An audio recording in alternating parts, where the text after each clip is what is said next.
Hi guys, papunta nga kami ng Masamuray Cove Resort sa Sual, Pangasinan. Celebrate namin ng 5th wedding anniversary at dumaan muna kami dito sa Starbucks. At ito ako, ayan, pa video-video. And ayan, pa-travel na kami, nag-CR muna kami. And after that, bumiyahe na kami ulit. Maganda yung panahon ng mga time na to, pero nung papalapit na kami sa resort, mambo ng konti. Pero nag-okay din yung panahon, kaya nasulit at na-enjoy namin yung aming overnight stay. Kasi kwento ko lang guys, after naming mag-dine-in by the beach, dun umulan. Kaya pinasalamatan talaga namin yung Panginoon kasi pinag-pray din namin na magkaroon ng good weather.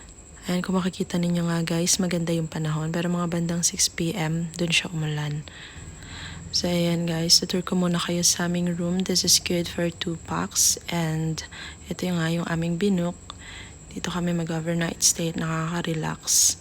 So, ito ipopost ko dito yung details and rates nito per night. Para if interested kayo, you can decide if you want to book here at kung paano kami nag-book dito.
And guys, ito yung dining by the beach. Advance ko na binook ito kaya nakasetup na siya bago pa man kami dumating kanina.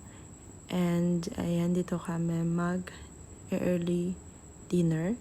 Since ang iniiwasan namin is umulan nga, which is nangyari nga after naming kumain. And yun nga pinagpapasalamat namin sa Panginoon. At ayan nga yung mga order namin and very affordable naman siya. This is our way of celebrating our wedding anniversaries. Madalas kami nagbubook ng resort and then kami nag-overnight stay.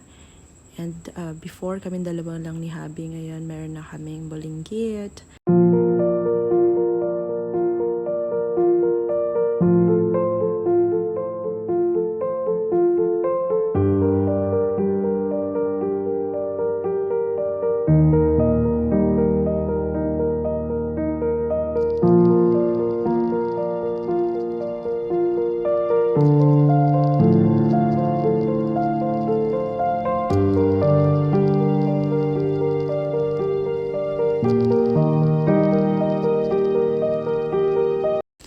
Good morning guys, this is our day 2 here in Masamuray Cove Resort and our check-out is 12 noon kaya nag-breakfast muna kami. This is complimentary kaya yon, and after that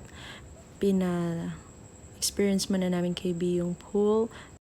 Ayan, hinihintay na lang din namin yung aming order. At ito nga yung sa akin. Ito yung napili ko. Walang bayad ito. This is free since this is complimentary. Part siya ng pinayad mo for overnight stay. And ayan, dito yung pool.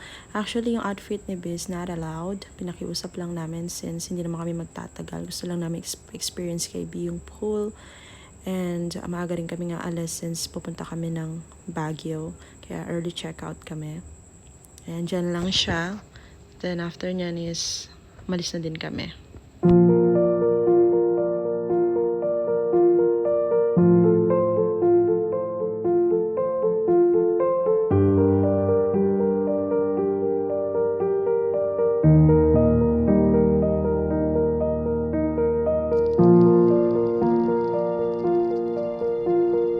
Thank you.